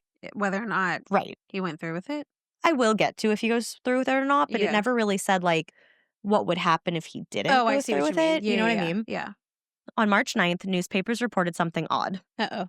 The clothing that Jane had been wearing at the time of her death was either missing or had been destroyed. So the clothing was to have been shipped to the Michigan State Police Crime Laboratory, but they had instead been picked up from the Wayne County Medical Examiner by a funeral home. Uh-oh. So something was supposed to go somewhere, and it clearly did not go where it needed to go. Yeah. On April 9th, many sources were reporting that Bob was still being looked into and that they were also looking into a possible conspiracy. They were also reporting that criminal charges could be filed against him. Then on June 24th, a source familiar with the investigation told the Detroit Free Press that Bob is accused of another crime. What? The crime of attempting to have someone murder Joe Gens. What? The person who he had hired to kill his wife in the first place. So he is hiring someone to kill the man who he had hired to kill his wife. And we know this because... We'll get to it. Okay. Right here. So... On October 11th, 2012, Bob Bashara pled guilty to trying to have Gens killed. So he's admitting that? Yes. So he did ask him to kill his wife? No, this is saying that he's saying, yes, I tried to get someone to kill Gens. But not necessarily because... We're not at the wife yet. Okay. This is just solely for the charge of him trying to get Gens killed. And he said yes to that. So he was charged with this crime in June of 2012 after a furniture store owner, secretly an undercover cop, wore a wire and recorded Bashara setting up the hit. Bashara was trying to pay this local furniture and appliance store owner to find someone to kill Gens, and he would offer that person $20,000. Sure. Why would you go to a furniture store owner, though? Like, hey, you got connections? He must have thought or heard something. Mm. So May 1st, 2013, Bob was arraigned on charges including conspiracy to commit murder, solicitation to commit murder, perjury, witness intimidation, and obstruction of justice in his wife's death. So here's my thing. If he admitted to the conspiracy to kill what's his name, why not then admit to the other one? Like, you're already admitting to that one. Right. So what you mean, not like to not yet admit that, yeah, I did hire Gens to kill my wife? Right. Like, if you're gonna admit to one, you might as well admit to the other. So is there a reason he's not admitted to the other? He pled not guilty to these charges. The trial for Bob Bashara began in the fall of 2014 on October 7th. On Thursday, October 16th, Bob's one-time mistress, Rachel Gillette, took the stand and testified that she thought she was the reason that Jane Bashara was murdered. Uh-oh. So Gillette testified about how the two had met. The pair had met on a BDSM website. Gillette had stated that other than BDSM outings and what had occurred in that, Bob, or Master Bob as he was known in the community, had never laid a hand on her. So he laid hands on her in the BDSM like fashion. Right, but not when it's consenting and when you want it to happen, Yes. but not outside of that. Like he wasn't abusive outside of that. Got it. She continued on saying that when she and Bob met, he had initially claimed that he was a widower, then changed his answer to being divorced. Gillette said that Bob told her that he was unhappy with his wife, constantly feeling emasculated at home. The prosecution was trying to establish that Bob's relationship with Gillette and his obsession with the BDSM lifestyle is what drove him to order Joe to kill his wife. Okay. On her second day on the stand, Gillette was cross-examined by defense attorneys who tried to counter what the prosecutors were saying. They were trying to paint Gillette as a gullible woman who was desperate to hold onto a relationship with the defendant, Bob. Oh, so they're going to try to pin it on her. Like kind of trying to say like... Who's to say you didn't have her killed? Not really, but more to say like... just to kind of paint her in a bad light and to be like, Bob had no other choice because of how like dependent you were on him. Got it. Kind of thing. Yeah. So Bob's attorney, Michael McCarthy, had Gillette run down the list of lies that Bob had told her and asked about the second woman who he had wanted to bring into their relationship. Rachel and Bob were set to close on a house together in Grosse Pointe Park. And once they moved in, they planned to have another woman move in as well to, quote, fulfill their BDSM fantasies. Oh. And he decided that instead of a divorce, I'm going to kill my wife. We'll see. Okay. Quote, he was so important to you that you would do anything, even consent to having a third person living in your dream house together with Bob, right? McCarthy asked. And again, McCarthy is Bob's attorney. Yeah. Yes, Gillette replied. Truth of the matter is you would do just about anything to make him happy, McCarthy asked. Yes, Gillette replied again. She went on to say that Bob had told her that if he had two women at home, then he wouldn't have to be on websites looking for additional women. Okay, that's bullshit, but okay, we'll go with it for now. Gillette said that Bob had promised that they would move in together, but that he would never ask her to marry him. So they would move in together, they'd have this life, but he would never marry her. How can you do both? What? Have both lives. That's crazy. Exactly. How can you have both? I don't think you can. Exactly. She was then questioned about the day that Bob had called her to tell her that his wife was missing. Gillette testified that Bob had seemed frustrated. She was then asked about the day that Bob called her to tell her that his wife had been found dead. Who? Gillette said that Bob was upset and was crying. She was crying too. They were both upset and in shock. Bob had invited his mistress to attend the candlelight vigil for his recently deceased wife, and she agreed. That's icky. She testified that while there, Bob suggested that Jane might have been killed in a carjacking. Okay. Bob did take the stand a bit in his own trial. He said that he didn't want Gillette to stop their relationship because, quote, it's tough to find a good sex slave. Oh my God. He said that he led Gillette to believe that they were going to have a life together, though he knew that was never going to happen and had no intention of that happening. He cared about her and loved her, but continuously lied to her. He would call her, quote, my lovely slave, and would say things like he would rather be, quote, poor and happy than rich and not so. He also claimed that bringing in another woman into the relationship had been Gillette's fantasy and that he had just gone along with it. Likely story. And he said that he didn't consider his relationship with Gillette as an affair.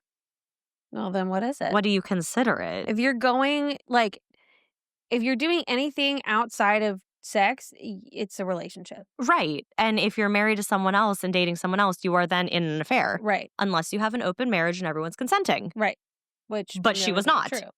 Like, Jane wasn't okay with that. Yeah.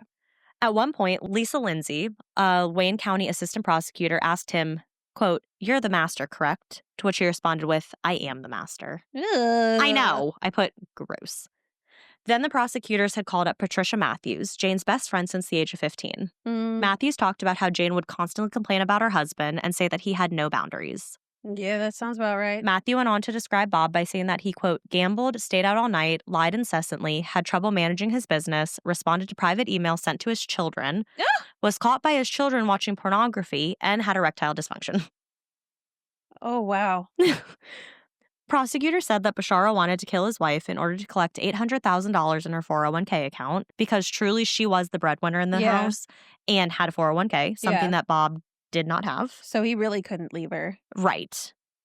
With the money, he planned to purchase a house he dubbed the Cottage, where he would be served by multiple submissive women and live the BDSM lifestyle full time. Gross. To think so low of people. I know.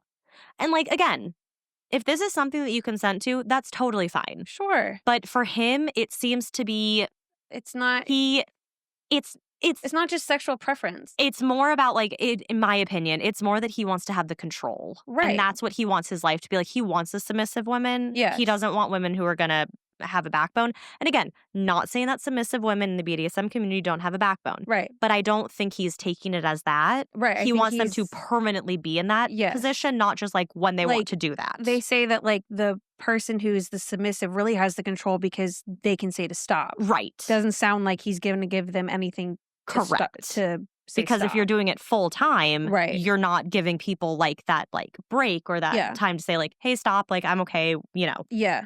And also I didn't know where to put this, but that deadline that Gens brought up was apparently because at some point he lied, as we said, he was lying to Rachel Gillette, and he had told her that he was, eventually she found out he was married, still married, right. and she said, you need to get a divorce. Right. And so that was the deadline, was the divorce.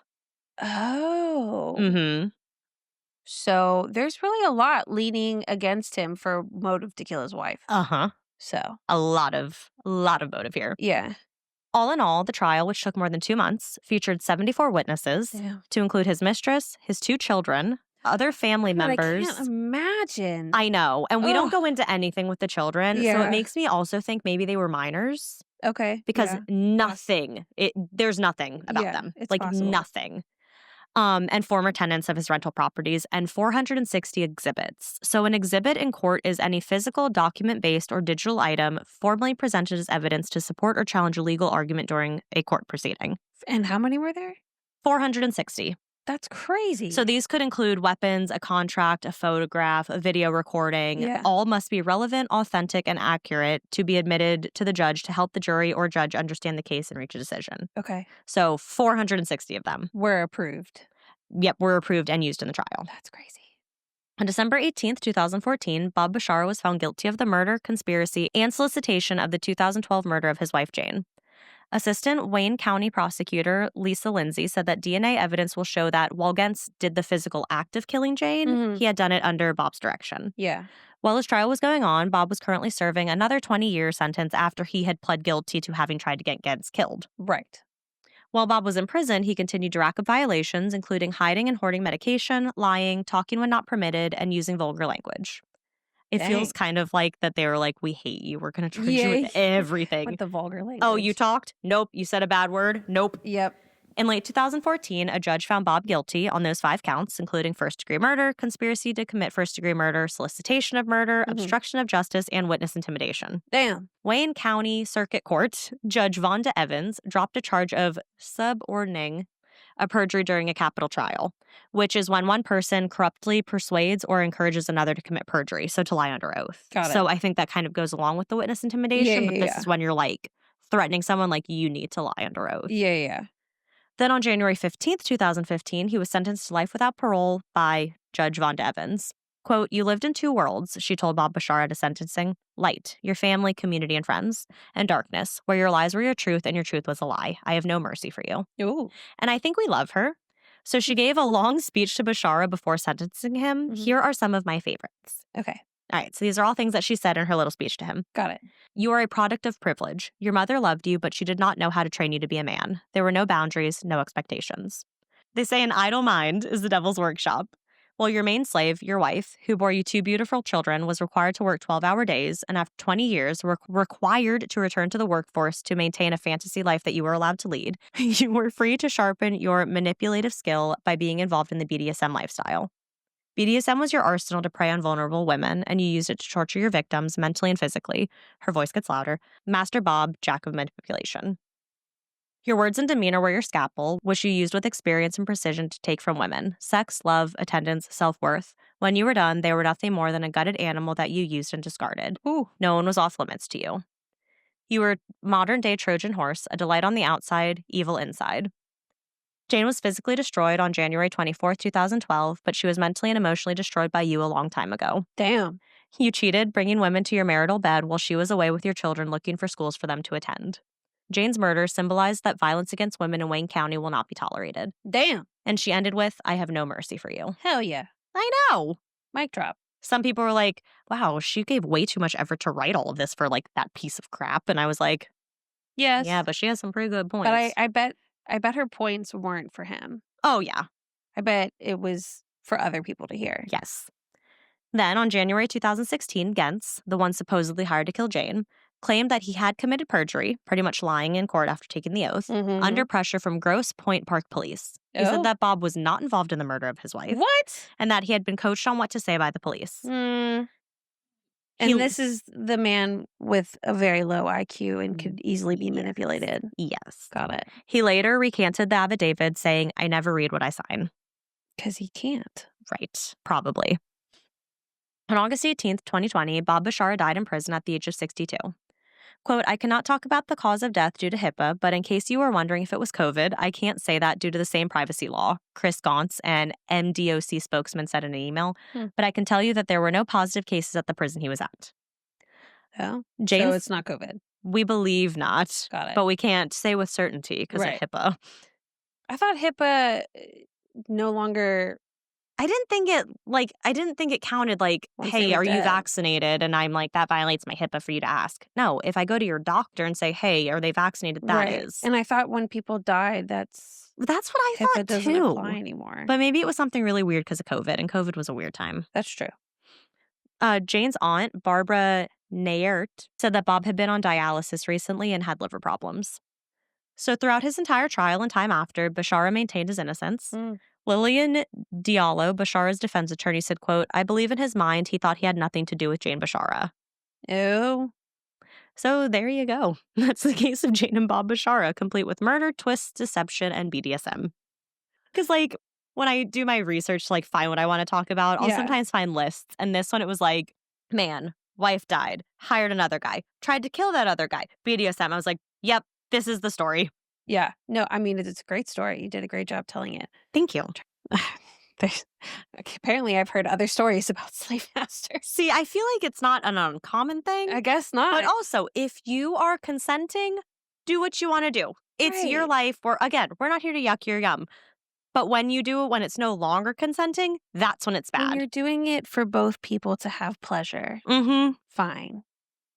But if you're doing it for only you two, yes, and you give the person no safe way out, that's a problem. Yep. So. But yeah, and it was clear through like all of the research and stuff that Jane was not into that lifestyle. Yeah. And he was like not happy that she wasn't into that lifestyle. Yeah. And so he took it other ways to get his like fill for that lifestyle. And then it went to here. Because I feel like, well, I guess. Explain, yes. I was going to say, like, he's not getting it fulfilled, so he has to go seek it out. That to me almost seems like an obsession. Right. Like this deep need, desire. But then also at the same time, I'm like, well, but it does make sense. You can be in a relationship and you're not being pleasured sexually, like the way you want. Yeah, but also at the same time, but like still the whole stepping out part, like that. Right. But like, I feel like also you date to figure out if you guys have like, you know, similar sexual preferences. I think just in my mind, I was like, it sounded maybe like more sadistic because he sought it out. But then I was like, well, no, the initial reason behind he had a different thing than his wife. Like, Right. you want what you want. But still, the route he went to take to get it and all that kind of Correct. good stuff is obviously terrible, Correct. horrible. But it was just like, that's my thought circle. Yeah. So I realized, I was like, well, no, yeah, there is such a thing as bad sex. Absolutely. So, Absolutely. yeah. But yeah, Wow. That's crazy. I know. That's why I was like interested to tell you this one because there were so many twists and turns. And as I'm writing things, I'm like, oh my God. And I Yeah. would like find more. If I seem quiet, it's because my jaw was open, not I know. because I was disinterested. People are used to like, I could see the like, The shock. whoa. But other people are like, Mackenzie's being awfully quiet. Yeah, it's because I was left speechless. So, well, good job. Thank you. Nice find. Thank you. Yeah, Yeah, this is an intense one. very good find. So hopefully you enjoy this long Michigan episode. Yeah, hopefully nope, I'm not going to say it. It's weird. I'll tell you after. I'll tell you offline. Okay. Like and review us and we'll send you things. Yep. Um, Please. And Just even ask for stickers, we'll give them to you. yeah, seriously. And same with YouTube. If you subscribe on there, because we've Yeah. gotten a lot of new subscribers, let us know Yeah. at ascarystatepodcast@gmail.com. And you can pretty much use that to find us on social media too. Yeah. Minus the @gmail.com. Right. I mean, maybe. That's what we signed up with for all of these. That's true too. So maybe. Maybe. So there you go. So there you go. So stay safe. What? No. Stay scary. Stay safe.